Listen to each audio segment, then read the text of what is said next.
Hello mga ka-wheels, ayan, isang magandang hapon sa inyo lahat. Ayan, update ulit tayo dito sa ating project car na Suzuki Wagon-R Stingray. Ayan, so halos na tapos na natin to sa painting. Last time nilabas natin, so medyo natagalan lang tayo since ito ay project car.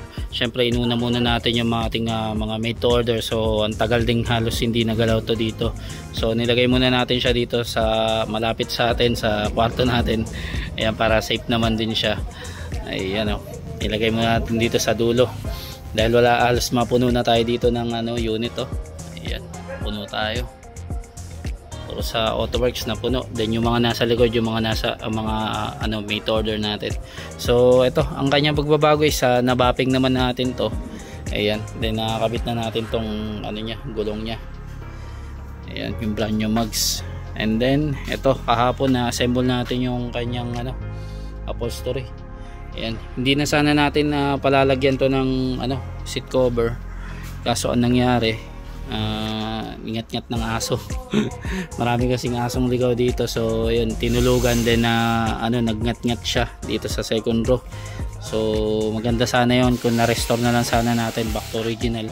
And then ito, yung wala pa yung manibela niya dito, pero ayan yung itsura ng dashboard niya. Ayan, napakaganda. So for assemble time na tayo dito. Ayan, papaanda rin na natin to para ma-road test na rin. May mga kulang lang na parts like ito, yung mga side mirror niya. Ayan, yung tint. Tapos yung dito hindi pa natin na-fix yung wiper niya. Pero ito, nalagyan na natin to ng magic tint, itong kanyang harap. Ayan, medyo malikabok lang. Ayan, maganda yan kapag nasa arawan, di talaga nakakasilaw. Hindi mo kita yung loob pero kita ka sa labas. Ayan o. O, diba? So hindi pa natin to natitint.